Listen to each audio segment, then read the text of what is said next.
50 greatest albums of the last 20 years, aka since 1993. Yeah, yes.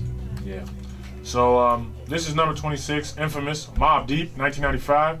If you didn't like Mobb Deep in the 90s, you can't have a conversation with me. Straight up. That's true. Truth. Number 25, Watch the Throne. Here's what I'm gonna say.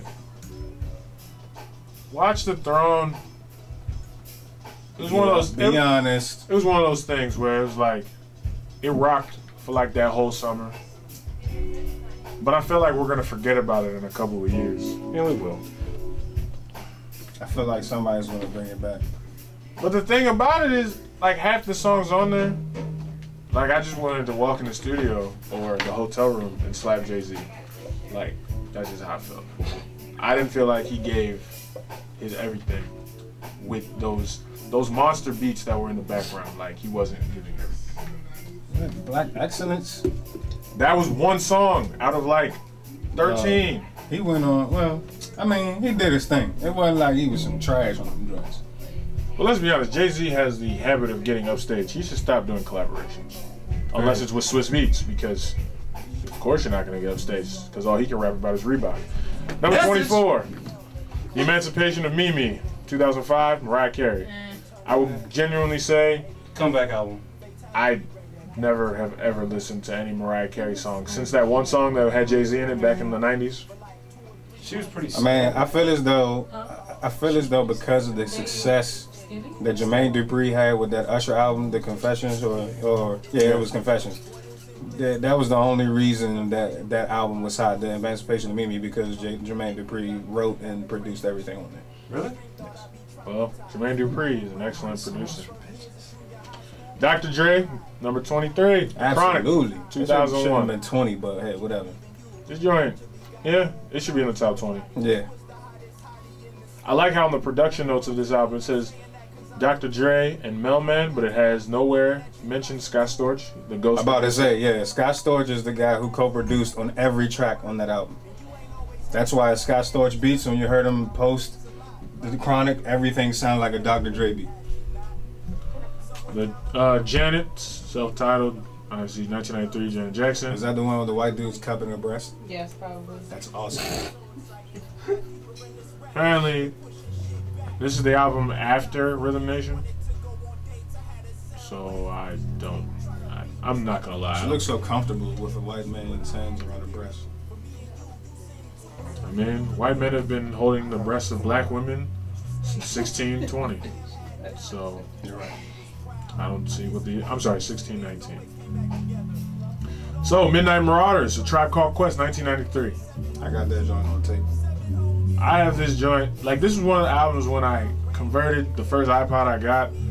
Like, I had it on tape and I didn't have the CD, so I actually went on iTunes. I think this was one of like the first like 5 albums I bought because I was like, no, this iPod thing can't rock without A Tribe Called Quest, straight up. Number 20. Oh, yes. Aquemini, 1998, Outkast. Fucking right. Production, Organized Noise. Yes. And Mr. DJ. Speaking of Organized Noise, Big Crit is doing a song with them pretty soon. It's going to release pretty soon, so yeah. Again, we have another 2012 album that, again, I think has been overhyped, but whatever. And I'm just saying, for this list, I don't think anything from 2012 should be on it. Because how are we going to say that this album 5 or 6 years from now is still going to have the same impact that it had this year? But then again, the way music... another list. It'd be 2012 to 2022. I said 6 years. They're covering 20. Okay. Yeah, and I said yeah. So Message! I just 2030. I said 6 years though, so never mind. I'm just saying, dude. It's a good ass album. Okay, No number 19, Good Kid, Mad City, Kendrick Lamar. Really don't need to talk about this now. Number 18, Jay-Z, Reasonable Doubt. If you've never heard Reasonable Doubt, you should kill yourself. I've heard it. Number 17. I said I have heard it. I've never been a fan of Jay-Z. That's why, hating ass nigga. Guess somebody was gonna say he always gets blown out on other people's songs. But he does. Not always. Not always. He never outshines anybody. His album sales outshines everybody. Number 17, the Marshall Mathers LP, 2000, Eminem. Everybody listened to this when they were in middle school. They did. Straight up. I laughed when I heard it, actually. I thought it was a joke. And everybody's like, this is his real life. Then I just chalked it up as things white people do. Number 16, Late Registration, Kanye West. I feel like this is only on here, again, for production value. I mean, it was a dope album. But to be like the last, well, I don't know. I guess Kanye did win every award possible for this album, so.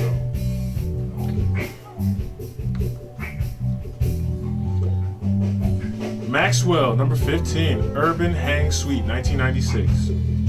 Another neo soul artist. I'm not mad at that. True. Top 15 though, man.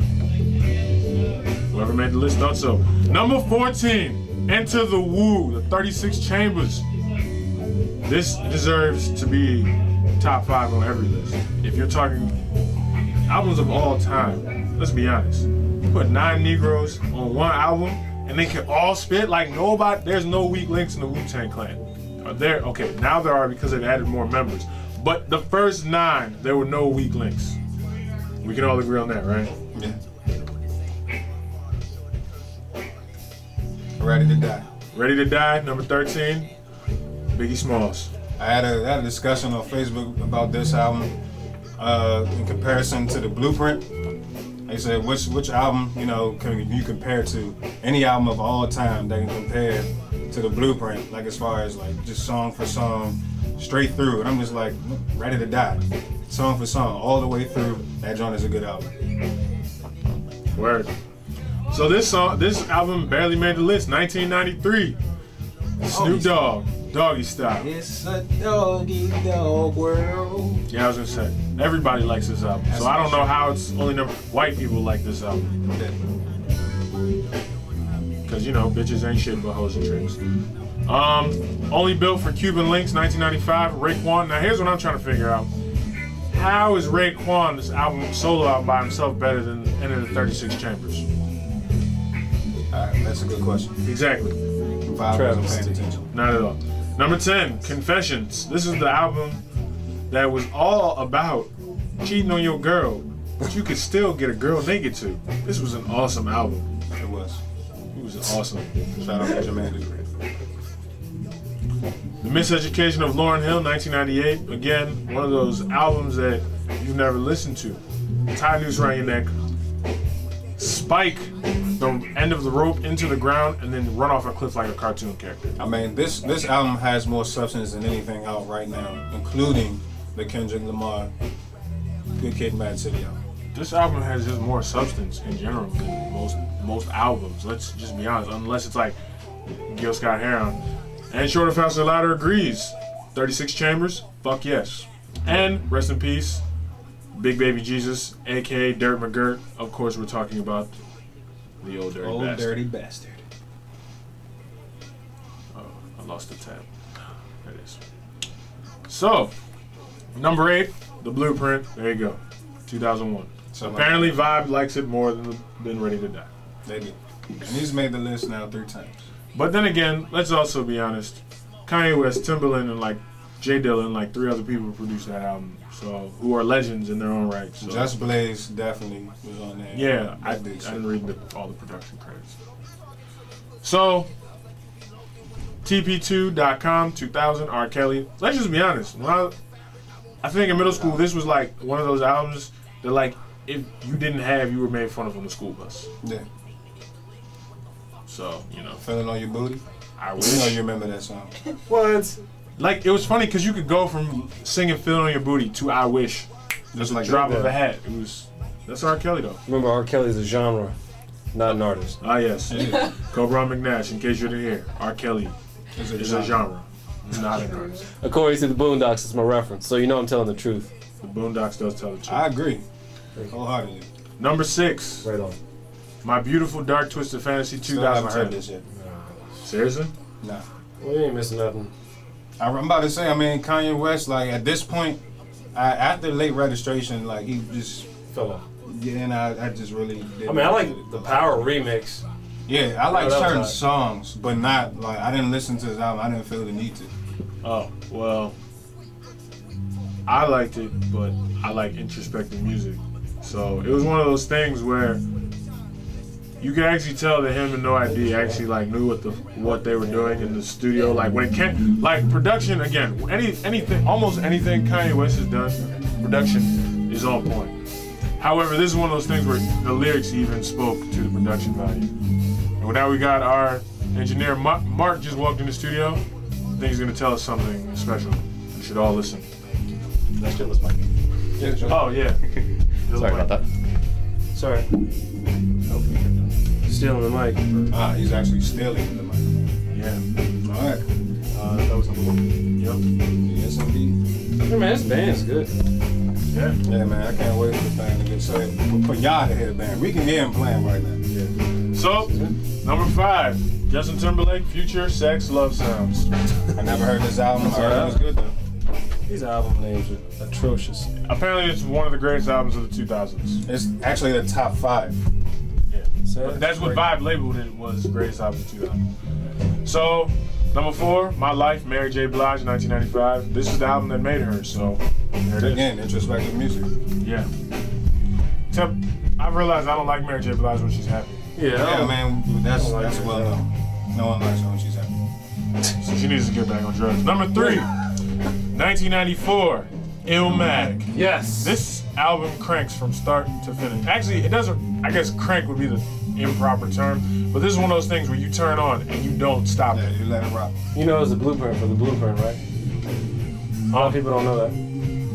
Nas's rhyming scheme, the way he rapped that entire album, Jay-Z bit that Yeah. for the blueprint. He actually did reference that too. He referenced it. He admitted it. Yeah, he did. He admitted it. All right, now I'm kind of blown. Number 2, Brown Sugar by D'Angelo. I mean, Number somebody 2? must like Neo Soul. But number 2, No. I mean, but number 2, yeah, Yeah, number 2 is pretty high. tough album though. and number 1, come on, man. 1997, Life After Death. Come on, everybody here likes Biggie. But Everybody, not that much. come on, son. Life After Death? Yo, you should have checked like Ready to Die was better than Life Way After better Death. than that, dog. Come on, yeah. I'm not saying Life After Death Fuck wasn't. that. Are you still Damn down? you, vibe. Damn you. Honestly, Are You Still Down? Strictly for my niggas would have been a better choice. But And Imani said, wants everyone to know, if you haven't heard My Beautiful Dark Twisted Fantasy, that album is perfect, according to her. Well, I would say so far as a Kanye album, Imani. I would say as a Kanye she better album, than it was a flawless victory. me. Flawless victory. And I only use that terminology because apparently when Kanye was in Atlantic City, somebody tossed something like right after he did his rant about how he's just tired of the industry, but how he can't leave it because it pays him so well. Somebody threw, like, people were throwing like stuff on the stage, and they were throwing like, it wasn't anything that was affecting him, but then somebody threw like something hard, I think it was change, and he's like, why are y'all throwing hard shit up on the stage? I was out here having a flawless victory for this performance right now, and you done fucked it up. No more throwing stuff on the stage. I found it funny when it happened. That dude needs to stop performing in skirts. Yeah. I'll agree. That might be the thing over in Europe or in Australia, wherever. But no. In Atlantic City, he didn't have a skirt. Did he perform in a kilt? That kilt, the skirt, leather pants, yeah, that. He did that. Did he? No, Kanye West. Oh, Kanye did too. Oh, yeah. No, nothing's worse than Wheezy performing in jeggings. Oh, and jeggings Come and on, green dog. Uggs. And you know what? Now we're having It's alright, it's a tangent. No, it's cool. We can go on this tangent. So, Tangent in a attack. second, we're about to bring in the new retro. But first, we're gonna play a song. This is by an artist who's not that well known. At least, unless you live in Prince George's County. And by Prince George's County, I mean like College Park. Like literally, if you live there, you've heard of him. Otherwise, you never heard of him. This is Cortez featuring Tappy Bonet. Vicious.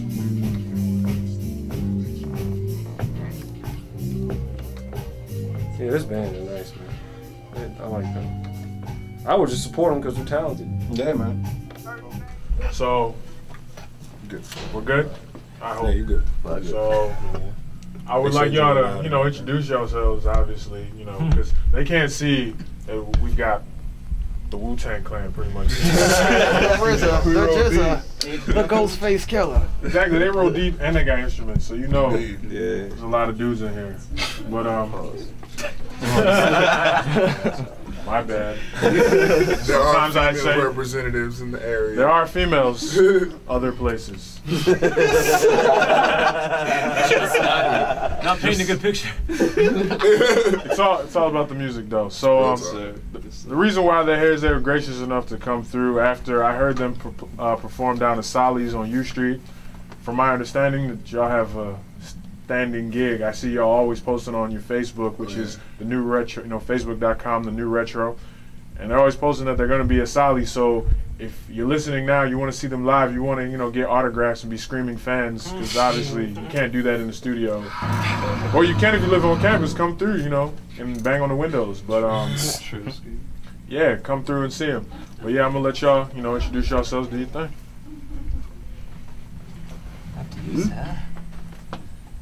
Meenock, bro, bassist.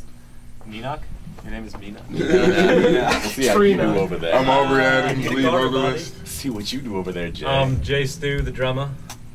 Yeah. I'm Tom Mori, I play the guitar. The guitar. Samuel, I'm a keyboardist and MC. Yeah. I go by the general, I'm an author. Oh, he's so not an author. He's obviously taking himself way too serious. But we are the new retro. We are a DC funk band. We call it DC funk because there's really no describing it. You'll hear it. It's a lot of different sounds, but we always keep it funky. We always play things people like to hear. Songs you've heard, songs you're gonna hear for the first time tonight. Originals, covers. We just do what makes the people move. Pretty much. Word. Dig. Don't forget to like us on Facebook. Yeah. Definitely like them on Facebook. So real quick, I want y'all to just kind of, I know we talked about this a little bit earlier, but just kind of give us the history of how you all came together. I mean, you all basically from different areas, you know what I'm saying, but you all come as one collective. So how did that all come to be? It's funny because we were just... Oh shit. Appreciate it. Well, it's kind of a long story. Basically, Jason and myself have been playing music since we were in high school. Linked up with Aubrey when I got to University of Maryland. Samuel, I've basically been living with since freshman year of college. He came in around 2011. Chris, I go by the General. Henry is his man's from way back. The whole government though, nigga? The whole. And then Tom also went to me in Jason's high school. Known him since way back. He's not British. He's definitely not Don't you British. try to say that, man. It's totally true. Yeah. North London. He's an Alfie. That's what it is. Yeah. Anything else? We've seen it all, man. We played with a 70-piece orchestra. We played on a stage that was like a third of the size of this room before. Probably 70-piece orchestra. Yeah. If you can hear it. Yeah. That is dope. It's on YouTube. Definitely on YouTube. I would like to see that 70 might be personally. exaggerating. It's probably like 50 or 60, but still. It's the fact that it's a symphony orchestra. I'm impressed. I'm impressed. As somebody who grew up playing in an orchestra, I'm impressed. So yeah, I was the trumpet player in a symphony orchestra in school, so it was what it was. But so yeah, I mean, I just appreciate that y'all played Jimi Hendrix already. So y'all have already won me over. So I want y'all to win over the rough around the edges crowd. So you know, well, we're on till 11 o'clock. So y'all got it. Y'all got it. So this is the new retro. You can't just be telling people you play horn, man. We're a band, you know. Be like, yo. I mean, our cameraman's actually an out-of-work musician himself, so He plays sax too. Out of work musician. I'm sorry. He's finding his creative self. Honing his craft. Honing his craft. You know There you go. I mean, I can run back to your apartment, grab the trumpet, and crack out with y'all. But my third valve's broken, so you know it's. But yeah, so have at it. Thank you for coming to Baltimore. And I really appreciate y'all, man. Hello, UMBC and Internet Radio. Hello, world. World Wide Web. What's going on? Eagle Gang Zone. We go by New Retro, aka Eagle Gang. Can I hear myself on the mic though? Wait, what? Nah, you probably not gonna hear yourself though. We are cycle footsteps. Sam's just warming up. We're doing footsteps. That's Saturday. Yeah. Joe, bro. so we got We're getting there, you know what I'm saying? footsteps. Gotta give you an oldie but goodie, you know what I'm saying?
dark.